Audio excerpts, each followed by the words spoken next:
this poem. It's called Wreath by Becky Hemsley. She sat at the back, and they said she was shy.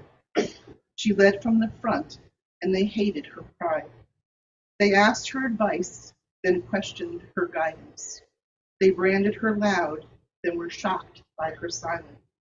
When she shared no ambition, they said it was sad. So she told them her dreams, and they said she was mad. They told her they'd listen, then covered their ears, and gave her a hug while they laughed at her fears. And she listened to all of it, thinking she should be the girl they told her to be, best as she could. But one day she asked what was best for herself, instead of trying to please everyone else. So she walked to the forest and stood with the trees. She heard the wind whisper and danced with the leaves. She spoke to the willow, the elm, and the pine, and she told them she'd been told time after time. She told them she felt not nearly enough. She was either too little or far, far too much. Too loud or too quiet, too fierce or too weak, too wise or too foolish, too bold or too meek. Then she found a small clearing surrounded by firs, and she stopped, and she heard what the trees said to her. And she sat there for hours, not wanting to leave. For the forest said nothing, it just let her.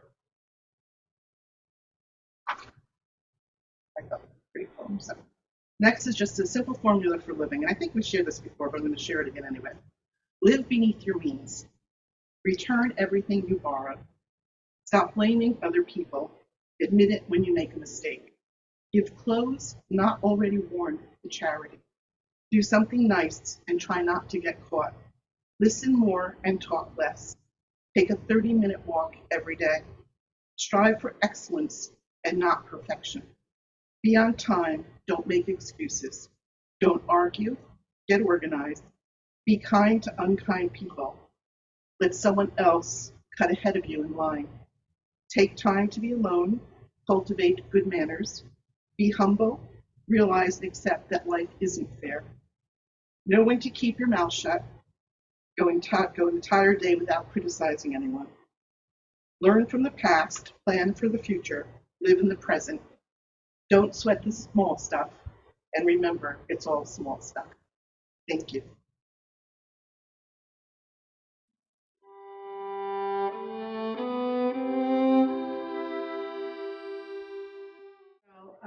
It's funny how Spirit is on this song and Leslie's first poem in particular, and Pride Month, which started yesterday. It's the month of June. It's Gay Pride Month, but I agree with Leslie and Sharon and anyone who sees it as Pride Month for all of us, humans and dancers as well. You know, there's a lot of things that we get involved in life throughout our lifetimes with a lot of people. And I really want to make a statement, and I'm going to stand behind this statement very, very firmly, that all of us here and all of us on Zoom have helped people in numerous ways. And sometimes we know it, and other times we're not aware of it. But a simple hello, a simple smile can go a really, really long way for that person that you've exchanged that moment with without us ever really understanding it or realizing it. And I know that it's all of us here, and I know it's all of us on Zoom because, you know, I'm a mediumship student here, and what we'll always hear from Sharon and Bill is when we're going to engage in mediumship is to set an intention. And it's my belief and understanding that because we are here today and on Zoom, we're setting our intention. We're setting our intention for this day and going forward, week after week after week, to hopefully to thrive within ourselves and to support each other and those around us. I want to share a story that very much moved me. It's a true story.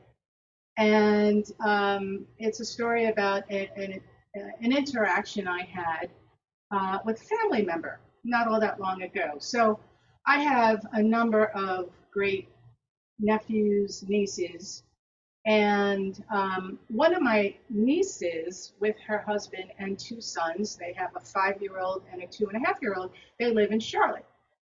So, needless to say, I don't get to see them that much. I do what I can do, and I'll send cards to recognize the birthdays and the holidays and this and that, and see them on Zoom, but I don't get to have in person contact all that much. And for the last couple of years, my wife and I were very busy trying to sell a place, trying to fix up a new home, and ultimately to move into it. So I was rather disheveled inside and out.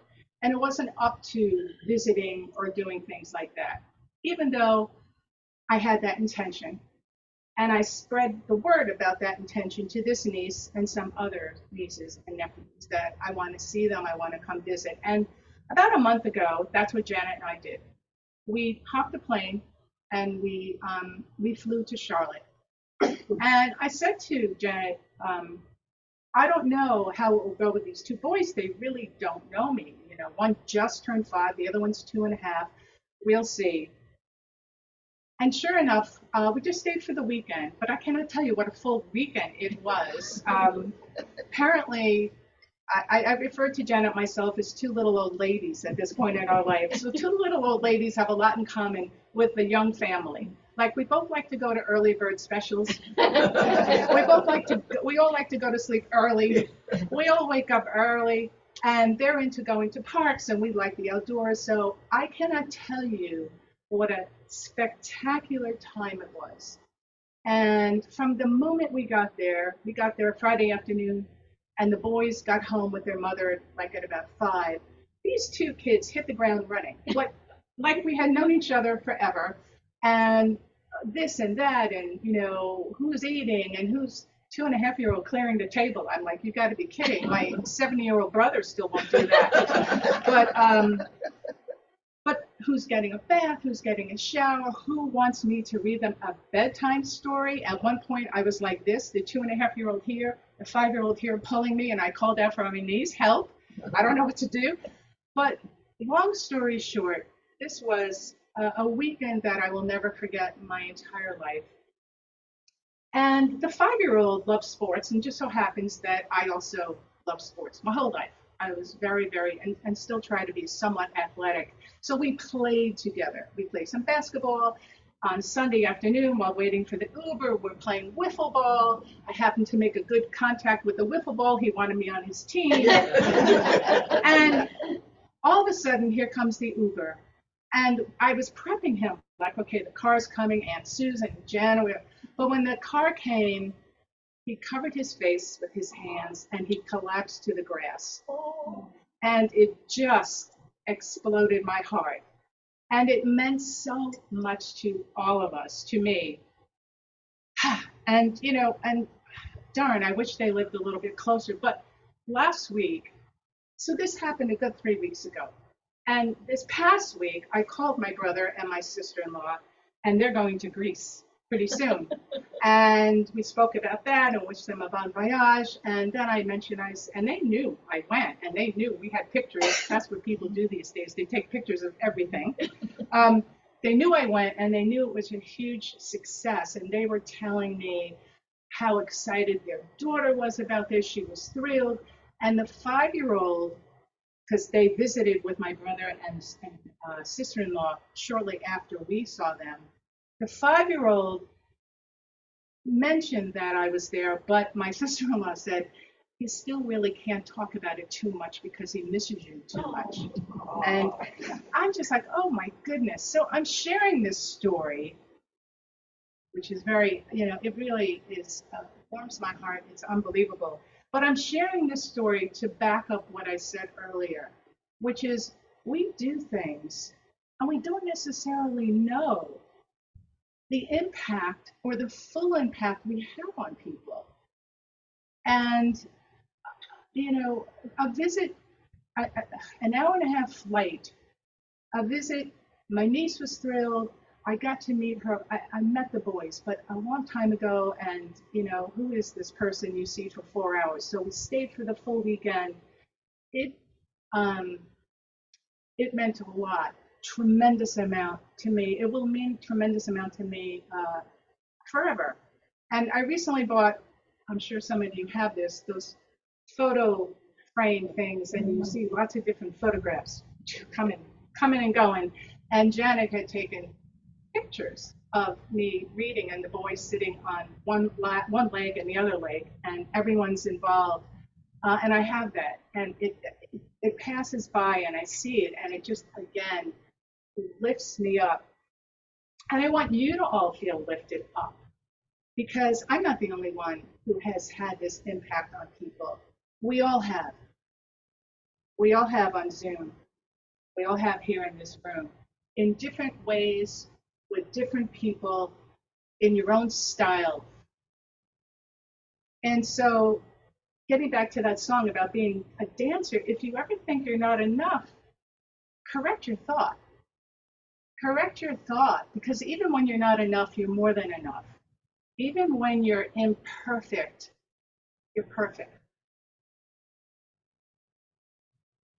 Recently, this actually goes back a couple of months. For whatever reason, I don't know what, but I happened to see on Amazon or wherever it was online an advertisement or a link or whatever for the game called Life. You guys, I could age myself and say I used to play that, right? I mean, when we were kids, our parents were thrilled when we would play a nice sit-down game. Play a nice sit-down game. Don't, that's enough. Because if it was raining, my poor mother and aunts and uncles, like, we'd be doing all sorts of things. But I played Life amongst other games. And so I saw it online, and I'm like, wow, that's a blast from the past. And I kind of looked at it like, how did that game go again? And I was reading it, the directions, the instructions. I looked at the board, and I got very discouraged. I got very discouraged. I'm like, you've got to be kidding me. Because this game, this nice sit-down game that we were all told to play, and what we learned about was you are the winner in life if you have no smile. You're the winner. And I thought, well, okay, maybe, but what about other things that really matter in life? Like, you have love in your life. Like, you have compassion in your heart. Like, you've done the best you can possibly do in your life. Even if you think you've fallen short, you've done your very best. You've set that intention to add some kind of goodness somewhere, somehow, over the course of time. Where is that in this game called life? So, I mean, I'd like to revise this game called life, make up a whole new board.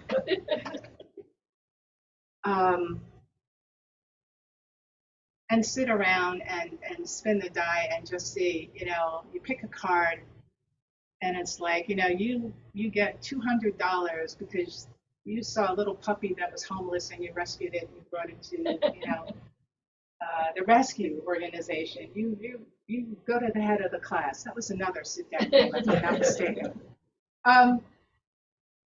So I know, and I speak from personal experience. I truly, truly do. Even at my age, and I've been around the block, not as many times as Eleanor, but I've been around the block too, Eleanor. And so I'm a proud Medicare recipient here. Thank you. Even at my age and in my life, and I've been all over the place in my life. I, for a long time, did not feel good about myself. I was not the person who, when I was growing up and then, was in school, sports was my preference. So school was okay, grades were fine, but I didn't strive for that. I strove to be the best softball player, which I was. Triple Crown,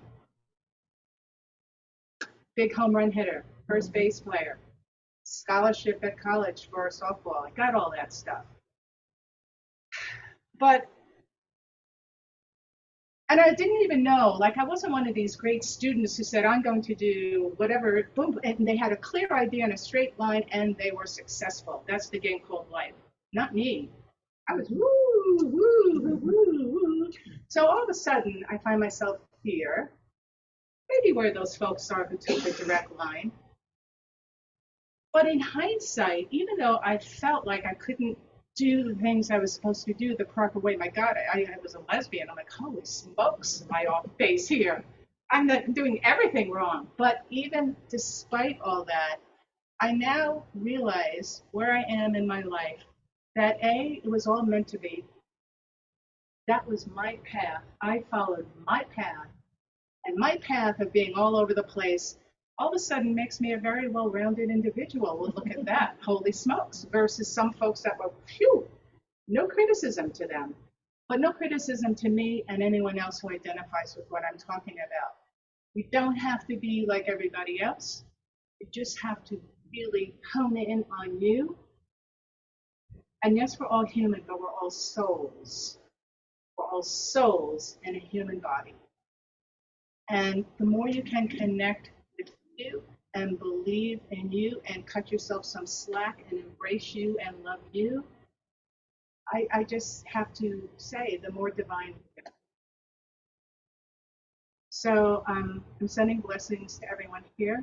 Thank you for your attention. God bless you all on Zoom. I'm wishing you a spectacular Pride Month. Thank you.